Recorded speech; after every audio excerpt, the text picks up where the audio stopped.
I bought a farm. I bought a farm. This is. Oh, you bought a farm. I did buy a farm. We've kind of been talking about this for a while, so I'm excited to actually sit at the podcast table and start this thing officially. And just so like everybody knows, this is part of still like the HUNTR brand and the HUNTR company itself.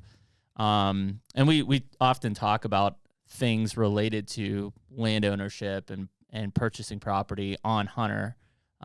But this is our opportunity to kind of rabbit hole down, I think, some of the more intricate details of buying a farm, land ownership, probably some land management and deer management aspects around that too. But things that, maybe somebody who's just interested in deer hunting and stuff isn't going to be hold their attention for 45 minutes on when we start talking about lending processes or inspections or insurance or whatever it might be.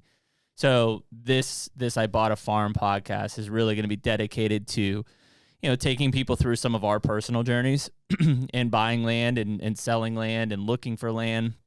And then also, I think our desire to find people that are smarter than us in a lot of these real detailed facets, or at of least more land ownership. experienced. More experienced, yeah, that can help us along become better landowners, land investors, and be better prepared for what that actually means, once the ink is dry on paper, especially. Yeah. And so like a disclaimer is like, if you've been keeping up with us on the HUNTR Podcast up until this point, there's going to be some overlapping conversations probably. For sure. And maybe you already know where Jeremy and I are coming from, like on the properties that we hunt or potentially that we own or are pursuing.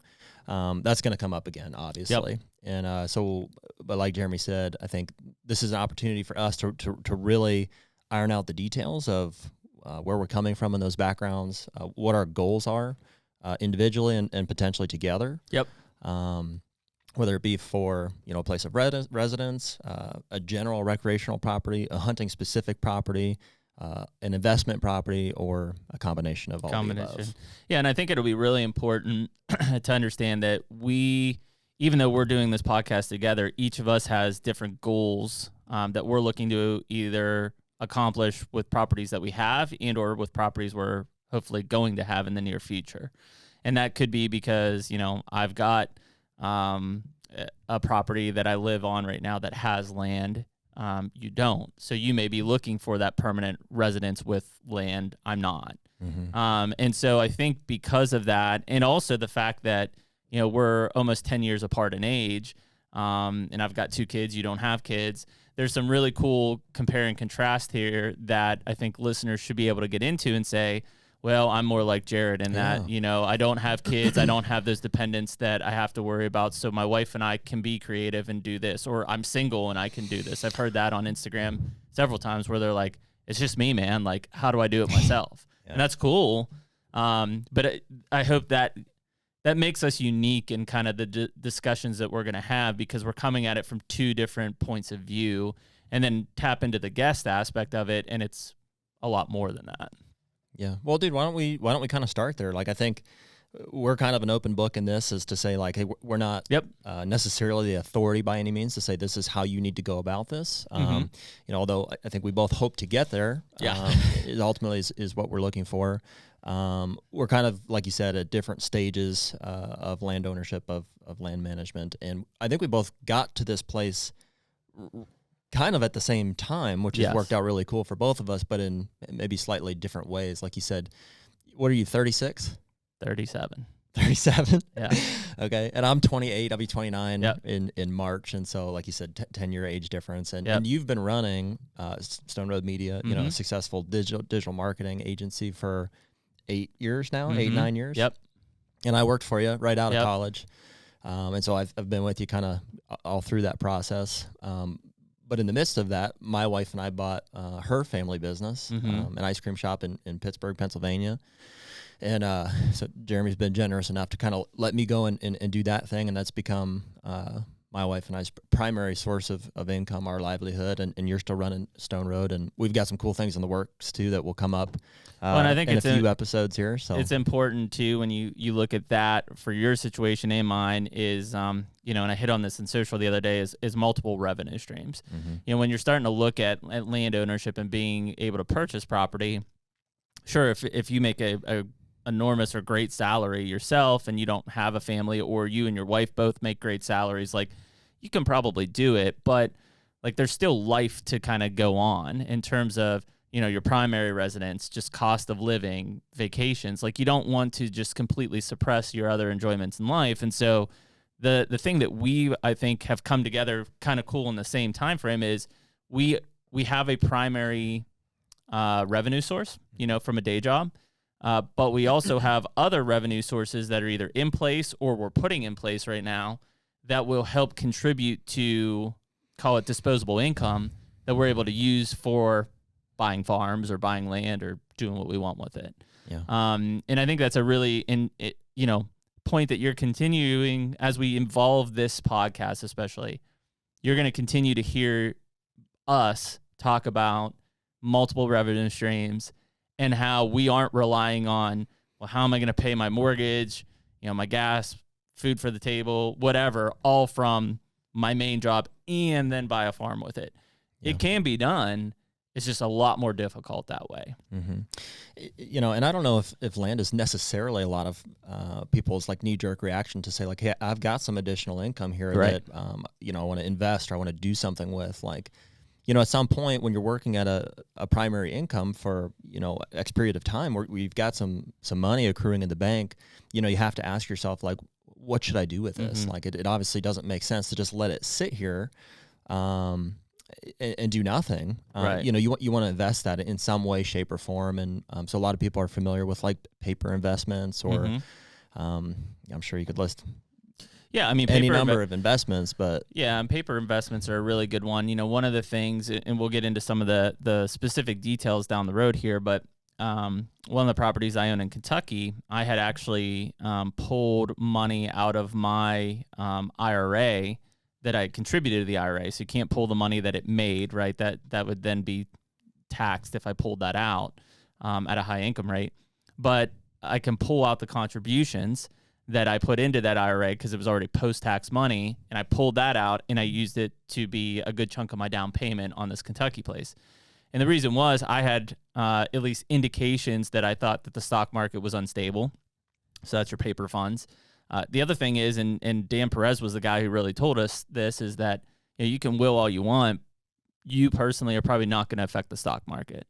And that's something I think that's really started to sit home more with me, and I think you as well, in that we work really hard at all facets of revenue, whether it's our personal primary job or some of these side businesses. And ultimately, to invest that in a place where I frankly have zero control of its success or failure is not how I'm programmed. Whether as a piece of land, a tangible product in my hands, I feel confident in a appreciation of the market, as well as just being able to manage and improve the land, that I feel like it's a much better investment in many cases. Yeah, dude, I love the way Dan put it too. He's like, man, it's the real thing. It says this is like God made land. It's a totally unique, very limited, resource at this point. That's, as we'll find out, I think a great investment, a safe one, a great way for us to, in some cases, avoid certain types of tax that's coming from our primary income and stuff. And so while we're early in the road here, I think maybe you a little further along than mine, we're both, because of these different pressures, the instability in paper investments, the wanting to have recreational land to invest in and ultimately make a profit from, and for the tax benefits in the meantime. We're both kind of on this track for the pursuit of land ownership. Yeah. And that's what this podcast is all about. Yeah, and I'll give a little background on my side in terms of the land investments I have. I technically, including my primary residence, I've got 3 pieces of land, right? I've got my primary residence in Pennsylvania on 28 acres, and I purchased that in 2016. And one thing, kind of to just break that up a little bit, and I think you're good with it too, like we're going to be pretty transparent here on numbers and what we're paying and interest rates and the calculations, because one thing that I think as we get deeper into some of these specific examples in future podcasts, like I've got a spreadsheet that I work out like significant numbers on prior to making an offer or even going to look at the property in some cases. So I lay that as a disclaimer as you kind of hear these things. So I've got Pennsylvania, primary house, 28 acres I bought in 2016. And I bought that just so that we can kind of break up some of the ideas. I bought that direct from a sell by owner. And we used a real estate attorney in that case, no agents involved. Second place I bought in 2019, I bought a cabin on 75 acres in Kentucky. And I bought that through dual agency, represented a dual agency. And then as of last week, I just closed on a place in Southern Ohio, Meigs County, 130 acre farm that does have a couple structures on it. We can get into that at some point. But that was also through a dual agency with basically a land real estate company. So those are the three pieces of kind of collateral that I've got on the table. And at some point we'll get into the discussion, but all three of those I have for different reasons, really, which I guess 4, because you own this building as well. Hey, yeah, that's right. Here's where it goes back. Like, I don't think about this as being land. Maybe an unintentional, yes, but very solid commercial investment. It is commercial investment on 3 acres, giant building. I forget what this thing is, like 11,000 square feet or something. Yep. So yeah, this is my 4th piece of it, and that for anybody that's wondering, essentially is a storage facility, like a couple thousand square feet of it. We have the podcast and a podcast room. And Jeremy's office is right over there. Right over there. But yeah, so yes, I have 4 pieces of real estate that I currently own, 3 through the personal side, and then 1 commercial via the business. So, and again, yeah, all 4 of them are for different reasons. And so I think that I say that because I don't want to be like, oh, well, look at my net worth and my assets here. It's that, when yeah, you're also in a ton of debt, right? Yeah. Well, and for good reason. Yeah, for good reason. And I know some people probably listen to this if they are financially minded. I wouldn't say that if I wasn't also. So. Well, yeah, I am a big supporter of Dave Ramsey. Dave Ramsey has some great philosophies. He's an extremely smart businessman. The one thing that Dave and I completely disagree on is debt. Dave is very much I'm a debt-free guy, right? I don't want to have any debt. I don't have a mortgage. I don't have any of this. Yeah, in the grand scheme of things, that would be great, but you also can't necessarily attain wealth and assets without debt. Nobody's going to go out there and pay $350,000 cash for land. You need a mortgage to do that, and then you need to have payments behind it. So Dave's philosophy is very much geared to the individual person or couple who wants to have a primary place of residence, their cars, no credit card debt, and be debt-free. Which makes sense. Yeah. In terms of what we're talking about here is even if you are only buying a piece of property to hunt, like you just want a cool hunting piece of ground, that is a stepstone towards wealth, ultimately. It is an investment. Whether you plan on selling it or not, that's exactly what it is. And so there's 2 different pathways here, and I don't want people to get confused with that because one pathway is I just want to own my primary home and cars and be debt-free. The other pathway is I want to continue to build assets, and you and I are on that pathway. That is the way that we're going, and I think that's how a lot of people should be thinking. Yeah, ultimately, we want to build wealth and benefit from the recreational benefits. Yes. Those investments offer us in the meantime. There's kind of a double whammy. There's no better comparison to say if I invest $100,000 into paper investments, I can sit there and I can watch it go up and down and have zero control, zero touch on this piece of paper that is my money floating in stock market space. On the other hand, I can invest that $100,000 in a piece of recreational land of which I can manage, I can make better, and I also can enjoy until the time that I'm ready to sell it and become a liquid asset. Yeah. And that's the mindset that you and I have really come to adopt here probably in the last few years. And I doubt we'll get to it today, but with the right guest, I assume we'll probably break down some of the specific advantages and disadvantages of land investments. Yep. Versus certainly paper investments is the biggest one, but there's other ones as well. Like a business would be another investment. Yep. And so you can really start to understand, if you have money to make an investment with, or you're looking to borrow money to make an investment with, the pros and cons of each one of those, and why land ultimately is shaping up to be one that is going to work for us. Yeah, and I think that neither you or I are also saying, like, pull all your money out of the stock market and put it all in land. Definitely not. Diversification in investments is still extremely well, whether you're talking about business, land, and or paper. But what we are saying is that the ability of you have revenue coming in and you're saving, here's where it comes down to. For the longest time, everybody said, oh, have a savings account, put it in savings, put it in savings, put it in savings, right? I mean, we were raised that way. The fact is you put it in savings, you make pennies on the thousands of dollars. Yeah. You know what? I've known about it for a while, but what recently really has prompted a lot of people to start thinking about this is inflation rates. Yep. And you're like, so you're telling me that if my cash money that I've earned and I've saved and it's been sitting in the saving account is worth less today than it was potentially 5 years ago, a couple of years ago, even though the amount is growing. Yeah. It's crazy. Yeah. I mean, I will be the first to say that I don't have a savings account. Yeah. I don't have one. I have a checking account. I have no savings account. And it's always smart to have some kind of a capital reserve. You need to have, a plan B. Yeah, and I say that lightly because I do carry a lot of money compared to most people in my checking. Yeah. Versus moving it to savings and moving back and forth. I just don't do it. I have it in checking. That's where it lives. And then I've got my investments off of that. So basically, you just want to have liquid assets available in the case of emergency. That's exactly it. So I think when people start to think about land ownership, right? Number one, the first thing you've got to do is evaluate your current situation. Like if you're sitting there and you're a single dude at 25 years old and you're renting. Let me talk about mine here. All right, go ahead. So you own 4 pieces of ground, one commercial, 1 primary residence, 2 recreational / investment pieces of ground. Yep. And you're 37. Yep.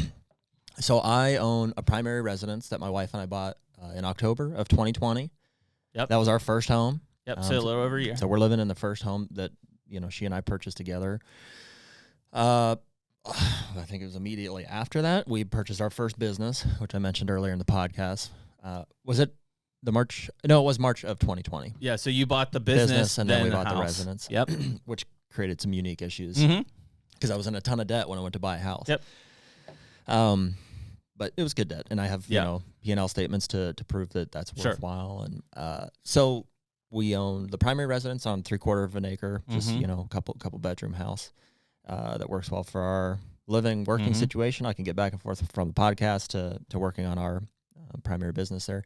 And then we own a small lot with a building on it in Pittsburgh that we run our business out of. And so from those 2 points, we've been able to generate enough revenue to get our initial down payment on the business back. In this. And is that treated, is yours kind of like this is? Is it you have building lot and then you have business? So you really have 2 kind of, I know they're one and the same. Unfortunately, I didn't know better. In the beginning, in hindsight, I would have set those up separately. I would have purchased the land and potentially the building. I know I probably would have. Yeah, I probably would have purchased the building and the land under one LLC. Like a holding company. I would have purchased, the business, so essentially the goodwill, the equipment, these things that come with a business under another. And so that creates benefits of me being able to expense one or the other, kind of give me some freedom there. Still. But ultimately, it's taxed as an S Corp, so I pay for everything at the end of the day. The biggest thing with that is liability. And so if we were to get sued on either one of these fronts, I can protect one from the other. Yep. Unfortunately, at this point, to do that, I'd have to pay a transfer tax. Yeah. And it's like 1 or 1.5% of the total sale of that asset. And I want to highlight this because although a lot of this back and forth, what we just talked about, seems indirect to the land ownership, it's very much in tandem with it. And especially when we start talking about taxes and depreciation, the one thing that we're going to really try to strive for is guests that are way more experienced in that realm than Jared and I are. Because, frankly, we're still trying to learn. We're hungry for that knowledge because it's very applicable to how we run our daily businesses that eventually could lead to more land sales. Yep. And so because I was able to recoup that initial investment in the business in this past year, rather than putting that money back into a savings account or back into paper investments, which we have, I'm looking for, like we said, something that's maybe a little more reliable, something that I can influence, something we can enjoy in the meantime. And so, speaking of all these variables that are helping us make decisions, my parents own a substantial chunk of ground in Ohio. And you've probably heard me bitch about it up and down on the HUNTR Podcast. And it's not that I'm ungrateful at all. It's an amazing piece. And ultimately, I expect to inherit that from my parents. And so we're going to continue to do everything we can to invest in that. And that property is changing. I mean, you've got solar coming into play and doesn't mean that it can't be something better than it is, but it just, it definitely can. No, there's definitely big improvements to be made. A lot of the conversations that we've been having, especially recently, like with guys like Jeff Sturgis and, Craig and some of these guys, it's like there are a lot of things that we can do to influence, and it can just it can make a big decision. It can take a big, effort to get some of these things done. But once they're done, ultimately you can benefit from them. And yeah. So where we're at with this point is where I was saying, instead of putting it into paper investments or leaving it in a saving account, Margie and I are looking at investing in I'd love to find 150 acre piece of ground in Western Pennsylvania, ideally Washington County, something close to my house between where we live and where my parents' farm is at. And essentially my reason for wanting to, a lot of guys will say, well, dude, why don't you, you're so close to Ohio, why don't you just buy another piece of ground out there? I feel stable enough, and I should be transparent about my pursuit of this land, at least now. First, as an investment, I need that to work out. It needs to financially make sense. I want to kill big deer off of, whichever property I'm looking to buy. Which is an underlying benefit that, we're going to continue to hammer home here. Yeah. And so, I look at my family's situation in Ohio, even though I'm not guaranteed to kill a big deer off that property every year, as you'll hear from a lot of these podcasts we've done. Through some relationships with foresters and other good friends of mine, I've secured enough access over there that I think you got places to hunt. I think I've got options. And so to me, it just almost doesn't make sense to keep going on Ohio so hard when you only get one tag. Yep. I'd rather buy somewhere closer to home that's accessible, that both Margie and I can get to in an hour. And so I have a tag in each state now. So that's kind of my approach. That makes sense, man. And I think that, ultimately you always evaluate a piece of property for the investment and the potential of what you're paying now and what you think it'll be in 3-5 years if it is an investment place when you're willing to sell it. But the property has to check the boxes for what you want, right? I hear a lot of people say, the market's so crazy. I saw this property come up. It wasn't what I was exactly looking for. So I just bought it and I'll figure it out. It's no, why would you do that? If it's not checking the boxes, if you hesitate in this market, especially, you're probably going to miss it. But if it's not checking all the boxes, you're not going to force a lot of those boxes to be checked down the road. And that's something that you and I've talked about a lot, because when we start thinking about neighborhood areas or where we're buying and stuff, the more information we can find, especially from a deer hunting perspective, the better, so that we can at least say, hey, it's possible to grow mature bucks in this area, right? If everybody around you's hunting and the oldest buck on camera is 3 years old, it could be a super 3-year-old, but you haven't seen one that ever got older than that. That could change, but maybe it's 10 years or 15 years down the line. Yeah. So I think as you start to look at that, I hear a lot of people kind of, it was the right area. It just wasn't what I was looking for, but it's hard to pass up. You can pass those up. This market isn't going to continue to be like it is forever. You're going to have ebb and flows just like we've always had. And so I think as you start to really say, okay, I'm ready to buy a property, you need to form your own checklist. And one of those is, what can I afford? But it also should be what are you looking for? Timber, deer hunting, does it need to have a structure on it? Does it need to have a habitable structure on it? There's a lot of things down the list that by the time you finish that and you look at it, it will narrow down the ones that are right for you. I think one really important thing that I've started to realize here is at one time I would have said, I'll buy any property that I can afford that's amazing hunting. We've talked about it. And I think even in the past year, I've kind of come around on that a little bit more to say the utility of a property, which is essentially the activity that you hope to enjoy there or be able to do there, whether it's whether it's a retreat place for you to take friends and family, if you want to hunt it, you want to fish on a pond, whatever you're planning on doing there, your utility, it's secondary to whether this property is a good investment or not. And you need to look at the things that will bring income into this property, or that you can financially benefit from it, whether it's a timber sale or if you're going to lease it for XYZ number of things. Ultimately, if the utility doesn't work out, as long as you've made it a priority that it's a good investment piece of property, this can be remedied via sale at some point, or work that you want to put into it to get it there. Well, and I think that's where this thing, as we really start getting into a bunch of different examples and bringing in guests. Which your Ohio farm is a great example of that. Yeah, and I mean, it's one that, check most of the boxes. Well, so put that in real terms. So like literally what I'm saying there is like, we don't know. We don't. We think it's a pretty good piece of hunting ground, but I have no idea. But we don't know, and it's definitely not a 10 out of 10 if you look at a Midwestern state or no. Yeah, it's not Kansas, it's not Iowa. It's not that. But, I think you got it for a very fair price. I think that, the timber value is there for you to be able to make location from primary residence to there, and having a place to stay once I get there. There's potential for, some laws to change that would significantly increase the rate at which you're able to sell that. And so I think you're really safe as far as an investment on that and the standpoint. plan was 3 to 5 years. Yep. Right? So even if it's not a 9 out of 10 for deer hunting, in 3 to 5 years, the plan is to have improved it to try to make it as best as it can, because it is fairly raw right now. Yep.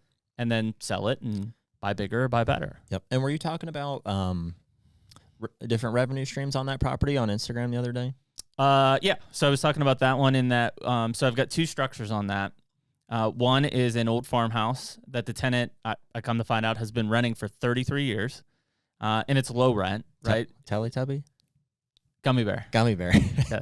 Okay. Yeah. And Teletubby.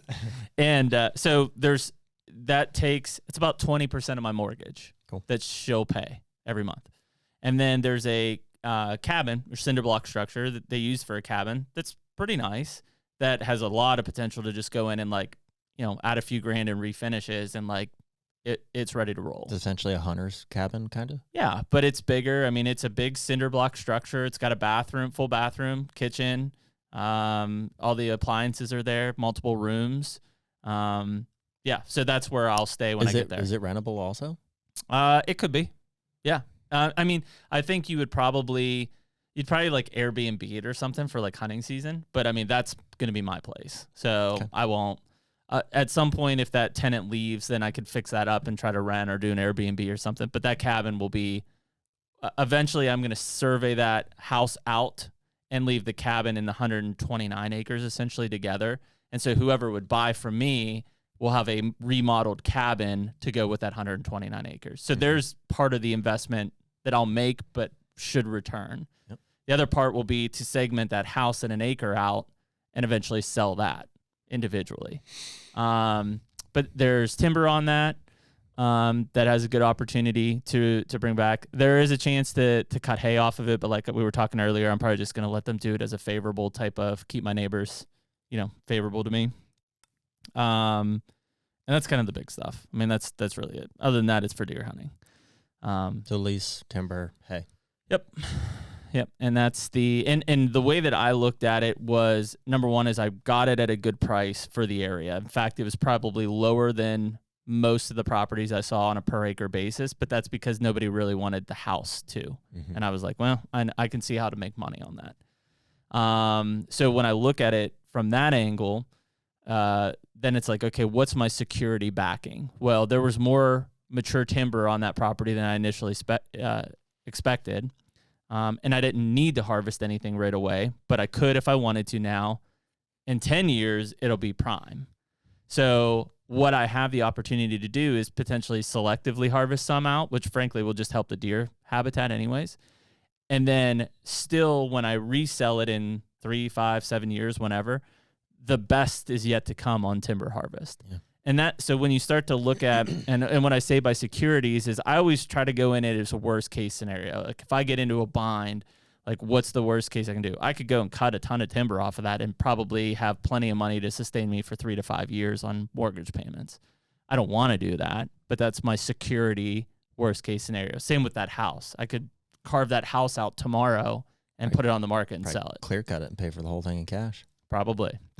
Yeah. And so there's a lot of different things there. I could do a hunting lease on it. We've seen what hunting leases are. Not that I would want to, but I mean, somebody would probably pay $30 an acre to go hunt that place. Well, dude, and with a cabin, it could be $40 an acre. I don't know. Speaking of the things that brought us to this point, let alone the financial advantages, like, these things. Dude, it was a big part of what's really driven us down the pursuit of land ownership has been the leasing, and just the negative experiences. We've been there. We've done it. We've had there. Mm-hmm. Yeah, access is declining. We still hunt plenty of public, but we wanted to hunt private. We wanted to hunt unpressured deer, and we wanted to have control over what happened on that property. So we went to leasing. That was the next logical step. We wanted to be able to have a hand in the conservation of these properties, you know, and public just doesn't offer that to us, and leasing doesn't either, because we've learned that leasing doesn't. It's just and it's expensive. I mean, so again, we're going to be very transparent on this. Jared and I,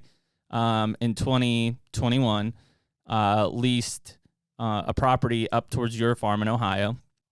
It's actually 2 properties, but it ended up being almost 400 acres. And we paid over $10,000 to lease that, those 2 parcels. It was a complete disappointment in terms of the hunting. And I want to point this out too. I think that leasing does make sense if you're doing it through a business, because businesses can get write-offs. To a point. To a point. Yeah. Yeah, to a point. Like if it's... the problem is that most leases that come up for advertising are not worth it. Yeah, that's what we're finding. That's a fact. Well, yeah. Like I still think you can go and get leases for a great value. If you have people skills, if you're willing to make calls, they are out there. We've gotten a handful of them. Yes, yeah. But to go through, any kind services, any kind of a service that's consolidating them, that realizes the value of them, they are great for the seller in most cases. Although property that should have 2 or 3 people, they'll say have 7 or 10 guys on it. But for the hunter, you're going to have a really tough time feeling like you're getting your money's worth. Well, and that's the conversation that because I had not planned on buying in Ohio early last year. Like, it was like, oh, cool, let's lease all these places, let's hunt all these places. Let's take that one at $10,000. Sure, that's a long way off from a down payment, 20% on a conventional loan, but like ultimately I could lease that same place for 4 or 5 years in a row, spend $50,000, and yes, I get an expense write-off if it's a business, but ultimately I don't have any equity to show for it. And I don't know when it hit me. I think I owned my first place. That's probably your age. So I think I bought my first house in 2012. So yeah, 10 years ago. So I was your age. Bought my first house, right? I used an FHA loan, so I only had to put like 5% down or something like that. Anyways, as the first experience not renting something, and at some point I had a conversation with somebody who's a lot smarter than I was in financing, and I had student loans from college, and I also owned a 2012 F-150, so pretty new F-150. And the person said, well, who you financing through? At that time it was Ford. And they were like, well, why don't you finance through, I think it was State Farm. I was like, I didn't even know State Farm did auto loans. They're like, oh, yeah, they do, and they do a better rate. So I call up State Farm, and they're like, well, how much do you want to refinance your truck for? I was like, what do you mean? They're like, well, do you want to refinance it for what you owe, or do you want to refinance the value of the truck based on Kelley Blue Book? And I was like, well, I didn't even know you could do that. I was like, why would I? They're like, well, do you have any other debt outstanding? I was like, well, I got student loans. They're like, how much? I don't know. It was like $15,000 at the time. They're like, well, why don't you just refinance your truck for 6 years at this rate, low interest rate? We'll give you a check for the balance based on what's due. You pay off your student loans, and then all you have left is your truck payment. And in 6 years, that's done. Whereas if anybody has student loans, they aren't done in 6 years. Right. And all of a sudden, it was like, holy shit. Like, I get it.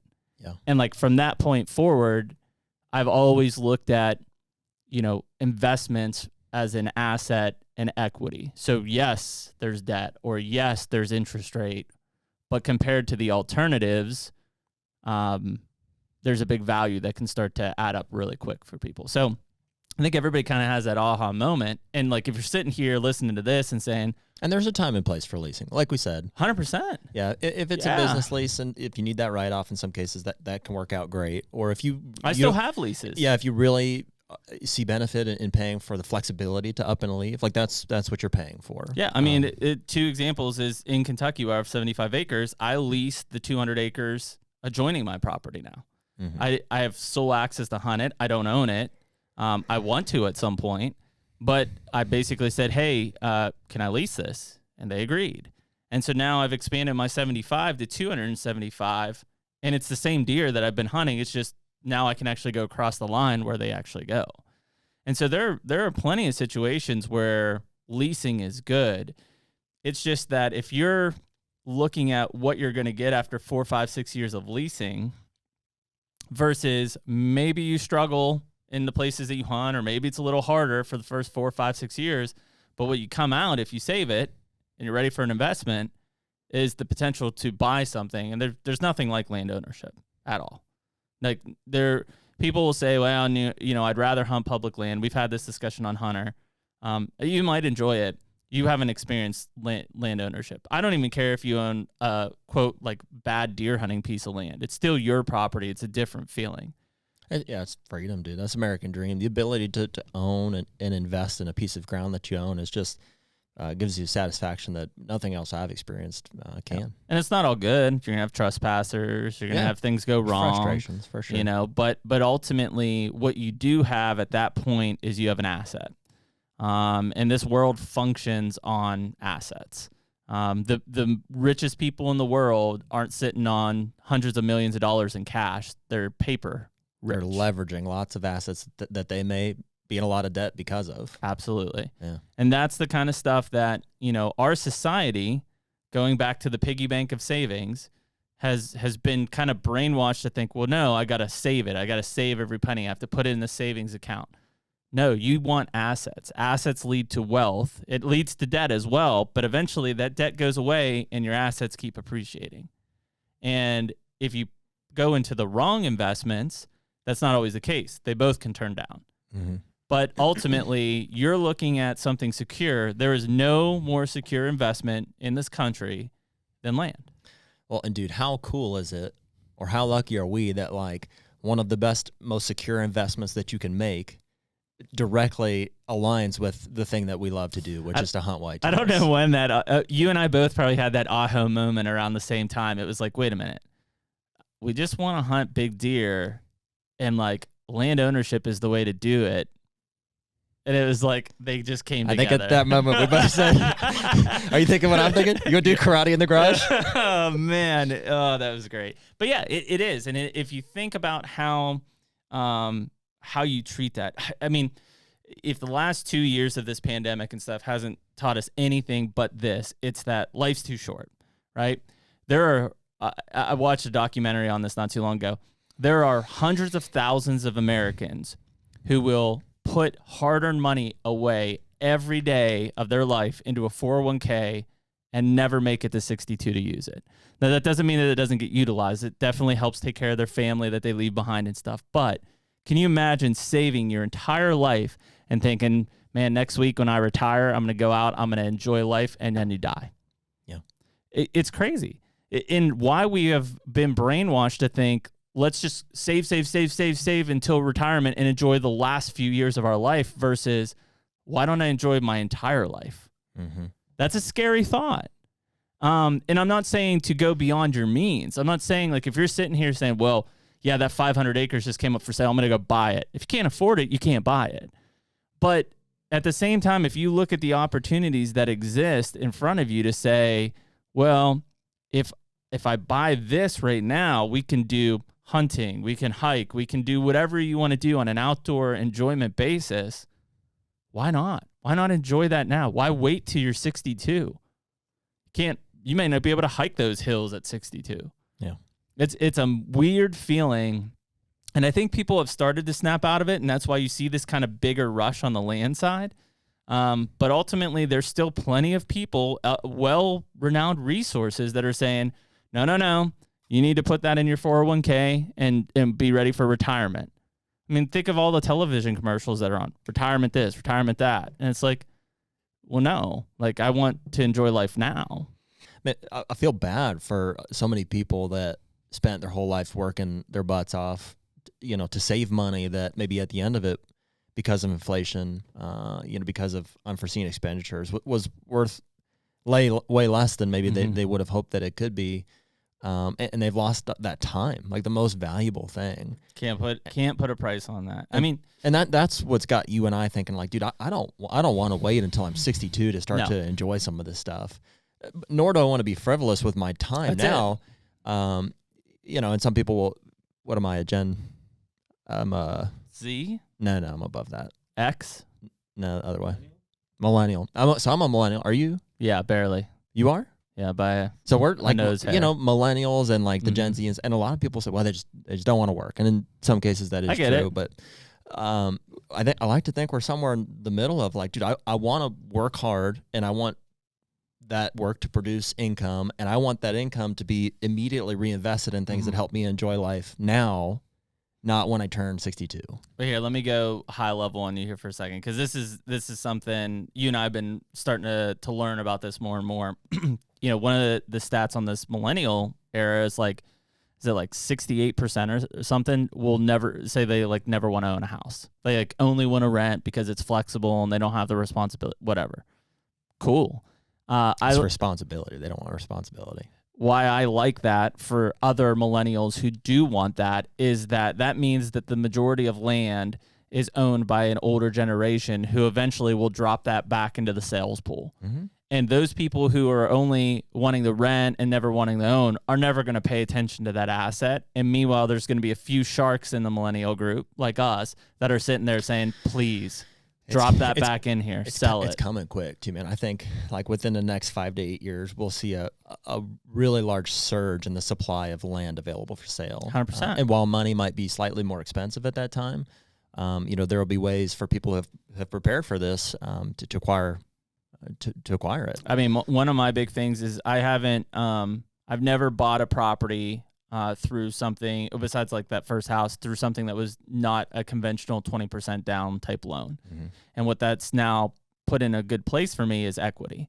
And so when the time is right or when things come up, I now sit with multiple properties, including this building, of equity that I'm sitting there waiting for to fall essentially into my lap, and use that equity as the collateral to purchase. Mm-hmm.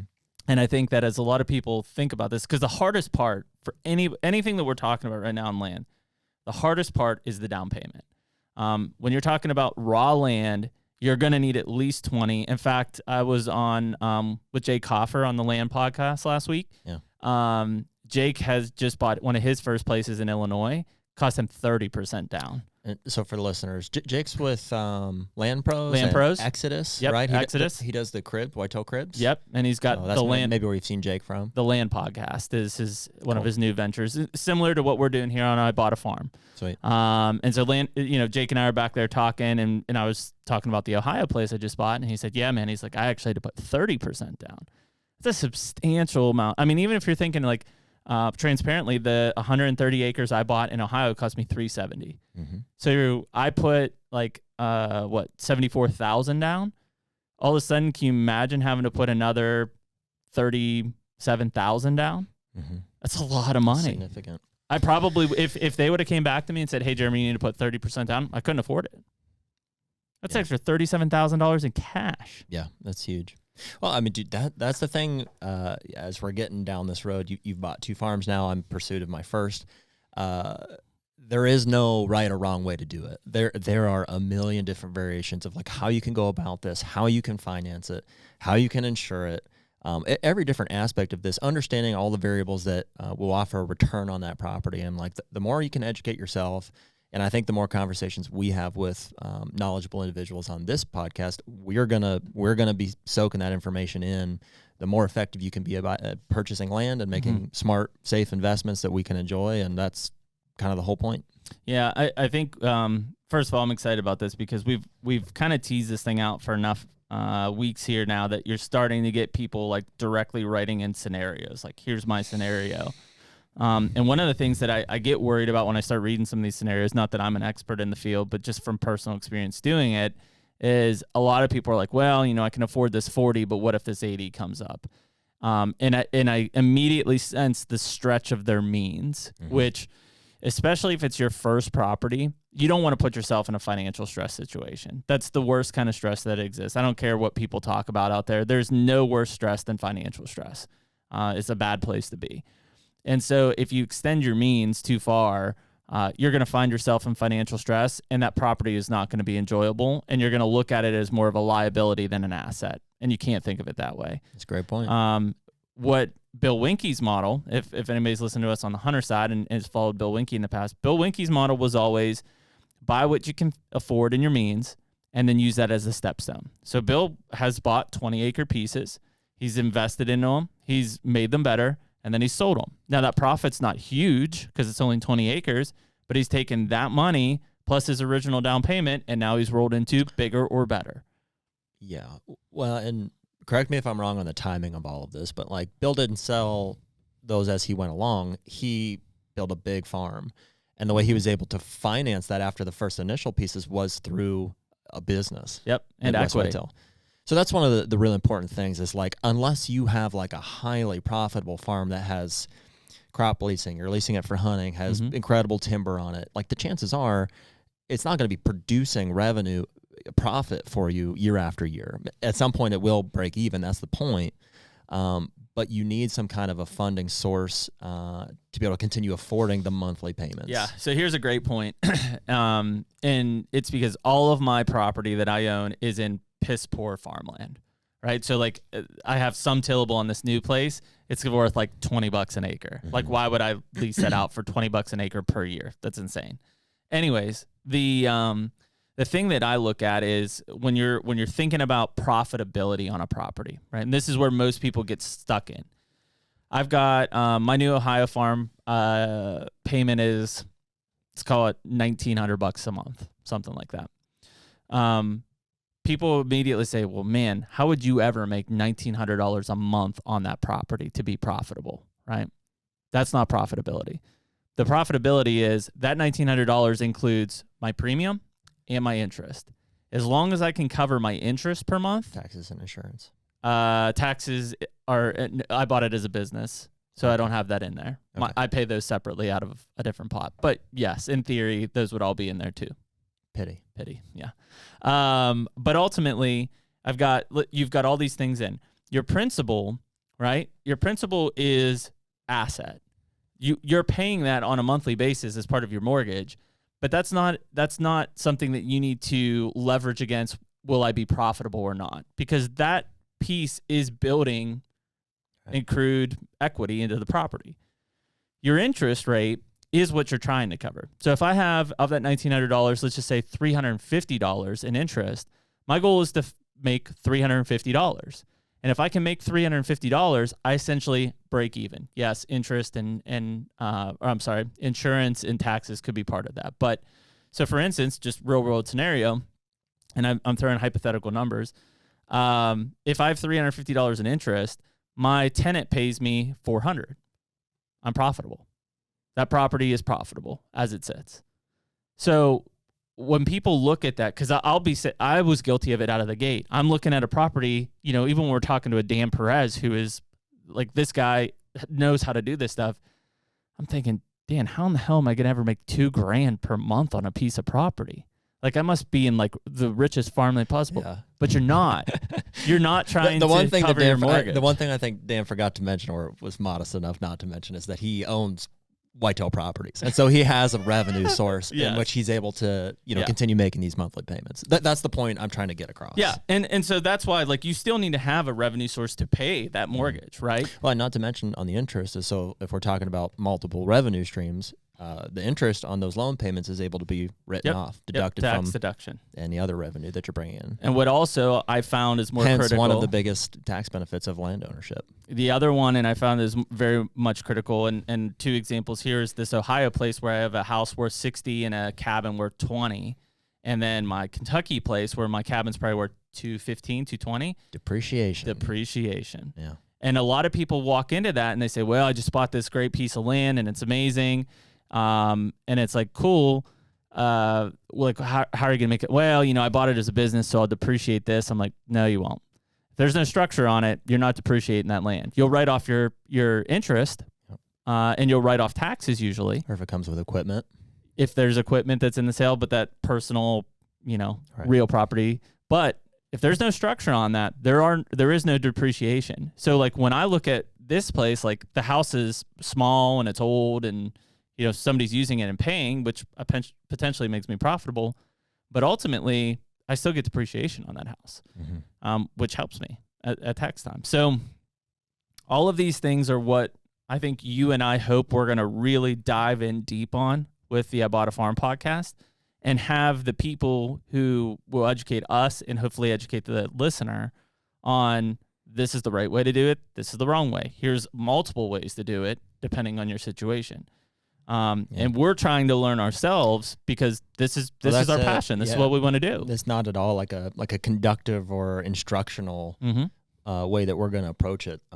We have some experience and we're coming from some background, but ultimately we're trying to learn this for ourselves, and we know other people want to do the same, and so we're just trying to share our experience and hopefully help some people along the way as we're figuring this out. Yeah, and I think the bottom line that we are finding out, obviously, I've done it, is it's possible. If you get creative or you want it enough, it's possible. You're gonna have to work for it, but eventually, when you get this ball rolling, and I've finally got mine moving now, I can see the possibility of it wouldn't be opportunistic to buy one next week because I just closed on one. But I could see the ways that I could pull equity to make it happen. Mm-hmm. And once that ball's rolling, it's an exciting thing. And I think that's where Dan and Bill Winky and these guys have gotten to on that point. Juries are the same way. Yeah, Winky gave us some great advice. He's like, if you're not in the game, if you're not at least buying your first piece of property, you're just sitting on the sidelines and you're forgetting how to play. Mm-hmm. And so I think I agree with that advice. I think it's super important to get in, be smart enough to make a smart investment in the beginning, even if it's a small one, and then start to understand all of these different gray areas that we're talking about and figuring out how you can strategize per your situation. What's the best way to start to grow that? And I think one thing that we'll try to help with ourselves and hopefully in turn help you is build a plan. And it doesn't mean that plan has to be followed every year to a T. My plan on this Ohio place was 3 to 5 years. If by year 5 the market's not right and I don't need to sell it, I hold on to it and wait. And so, but having a plan at least for me and probably for you too is that I can put it in front of my spouse and say, hey, here's why I think this is a good investment. And most of the time Emily will say, well, yeah, I trust you, but I want her to at least understand, this is why I think it's a good investment. And I think that's really important because if you just go in and say, well, that's a great piece of property, I'm going to buy it, and you haven't done any math on it, you haven't done any numbers, you don't know when your end game is or what your end game is, you put yourself at least at risk. If you walk in with a plan, and it could be very vague even, you have some idea of what your goal is for that property besides, well, I'm going to hunt it. Yeah.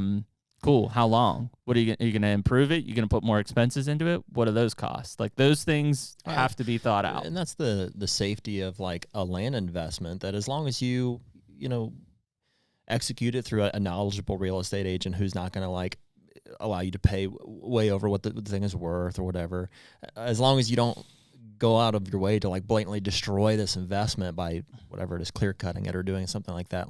Ultimately, land is a unique asset and it's a very limited resource. And ultimately the value of that will catch up to any poor decisions or mistakes that you make in the beginning.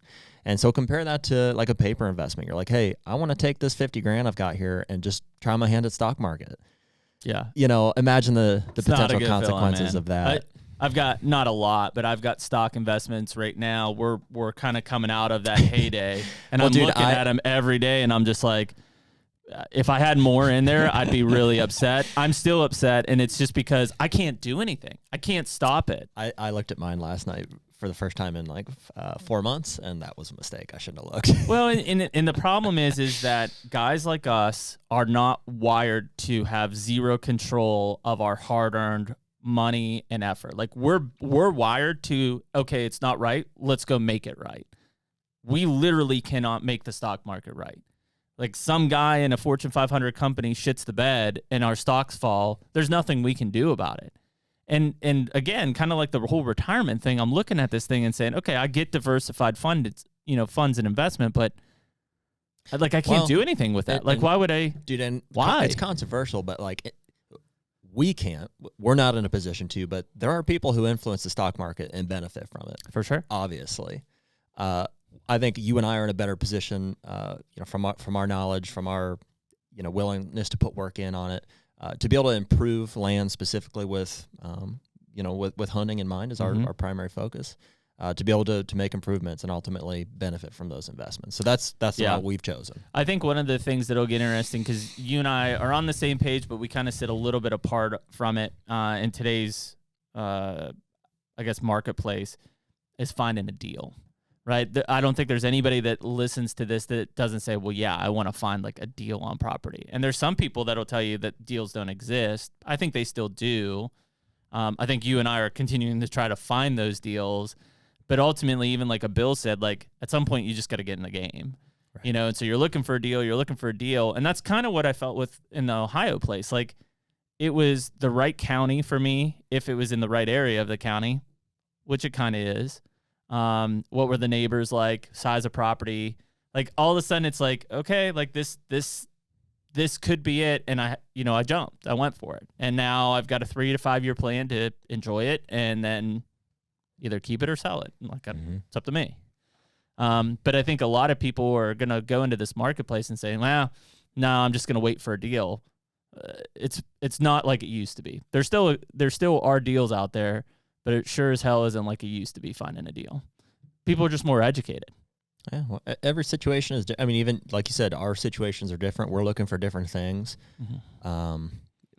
Financially, maybe we're looking to approach them from a different standpoint. On top of that, like you've got kids and you've got, maybe some more out of land than I need. My needs are very simple. Like give me a brushy thicket, potentially with some kind of sources of income that can grow big deer and stuff. And so we're kind of looking at different pieces as well. And because of our tag situation, that's what's keeping me here in Western Pennsylvania, close to home, and you maybe in more of a known big buck county. Yeah. Yeah. And I think that when we start to look at that's a great point in terms of the different types of aspects that we're looking for from a property, and then now I'm in a position where I've kind of laid roots in 3 states, right? Pennsylvania, Kentucky, Ohio. And like, I want to expand in those areas, but I'd like to be as close to my core property as possible. So like with my neighbors who I lease, they know that I'd like to buy that property. What will be interesting is, is it traditional? Could I do a land contract with them? Like how are some of these ways that open me up to do a little bit more with my money? And part of that is, I've recently engaged a financial advisor on my side, because I'm getting to the point where I don't know what the ins and outs are. I need somebody to tell me, like, hey, here's what I want to do. What's the best way for me to do this financially? And so, maybe with some of these investment properties, it's not as smart to blow a huge load of cash on the down payment as much as it is lines of credit if you're going to flip it. Could you keep it straight? Yeah. Almost. You blew it. So close. Yeah, that's fine. But yeah, so do you take a line of credit because you're not going to pay anything on that principal. You just pay the interest. And then when you sell it in 3 to 5 years, you pay that line of credit off. And yeah, you paid some money on the interest, but that's a hell of a lot better than spending $80,000 in cash. Or so it seems. Yeah. I don't know. Like these are the conversations that hopefully we can have the right people on here to be like, hey, what do we do? Yeah. Well, and yeah, just dude, the things that we do are not going to be right for everybody either, but at least we can have the conversation and you can make that assessment to say, well, my situation is kind of like this, but it's more like this. And so, whether you can learn from our situations directly, from the guests that we have on that have obviously a lot more experience in the specifics of these different attributes of land management, ownership, financing, et cetera. Hopefully you can take something away and, just apply it somehow. That's it. So that was kind of the gist of EP1 here, is we just wanted to kind of give a little bit more in-depth description of what this podcast is going to be. And I'm sure if you guys have followed along with the hunter side, you've kind of heard us talking about it. I'm sure you know what to expect. But, I think on the next episode, we start to really dive into case-specific type situations, things that, whether it's my Ohio place or things that you're looking at right now, but then also probably starting to get into some of the education part from the right experts. I would assume probably the biggest question comes up around lending. And so that's probably one of the first guests that will get put into play here. The one, and maybe we're not quite at the point to be able to, because some of these properties that you've purchased are recent, and obviously I'm looking. But the one I don't want to forget about is management. I know we talk about it a lot in the HUNTR Podcast, but that is literally the thing that when we talk about investing in a piece of ground, whether it's directly to grow bigger bucks, to improve the value of your investment, I think there's a whole scope of things that can be done there, that you need to understand the template that you're working with, absorb information. Like for us, Jeff Sturgis has been a huge influence. Man. So whether it's food plots or TSI or switchgrass or whatever it is that you're doing to invest in the piece of property, I think ultimately we're going to have some of those conversations as well. 100%. Well, and if the management aspect of it doesn't get you as much interested as it should, those things are becoming increasingly more valuable to a property from a sales standpoint. In fact, one of the properties right up from the one I bought in Ohio, literally the first line was, this property was visited by Jeff Sturgis in 2020 and given a full out plan and started to implement. Wow. Like literally in the description. There was another one, I think you and I looked at it, like Washington County. Don Higgins has been on this property, da-da-da-da-da. And it's like, and cool for us that we have those resources to be like, hey, what do you think? But it's because there is a lot of value put into those guys architecturally laying out these properties. And so I think that you're right. As we get into those management discussions, as we get into guys like your buddy Jed on the forestry side, not only from a habitat standpoint, but from I think the thing that I know the least about is timber value. Well, dude, not only timber value, but a lot of those foresters, and Jed's no exception, is really hands-on with a lot of the state management plans. Mm-hmm. And so when it comes to getting funding from the state that you can use to invest in your property, it's free money to make your investment better. Yeah, and somebody like Jed is a huge deer hunter, which doesn't hurt. Yep. So I think those are the kind of guests, and again, it's not to say that we don't touch on some of these things on the hunter side, but the IBAF Farm podcast is really to drill down into this land ownership portal itself. And our personal experiences, the guests that provide the information to help continue to build our knowledge base as well as yours. And then at some point, really hearing the feedback from you guys, I think, to start to talk about some of these scenarios that people are experiencing. And that's kind of the basics of it. It's going to be fun, man. It'd be a cool journey. Things can change so quickly. Yeah. The right property can come up. Certain things can happen. But we certainly have a journey ahead of us with this podcast, and it'll be in tandem with the HUNTR Podcast. Obviously, I think we plan on doing these like every 2 weeks. Yep, is our plan, and we do HUNTR Podcast every week. Yep. And so hopefully you guys will enjoy a consistent flow of content, and we certainly have no shortage of topics to talk about. This is what we love, and cool that we get to spend our time doing it. Yeah, coincidentally, I bought a farm last week. Yes, you did. So, we appreciate everyone listening to episode 1 of I Bought a Farm. Jared and I are really excited to take you on this journey over the, 100 foreseeable future. Foreseeable future. Yeah, I don't know how many of these will be. It seems like a never-ending rabbit hole of things to learn and things to do better on. So, tune in every couple weeks to these new I Bought a Farm podcast on YouTube, Spotify, Apple Podcasts, wherever you listen to the HUNTR Podcast at. And we will see you on the next one. If you enjoyed listening to this episode of the I Bought a Farm podcast, make sure you check it out every other Thursday night on Apple Podcasts, Spotify, Google Podcasts, YouTube, and any other place that you might find your favorite podcast.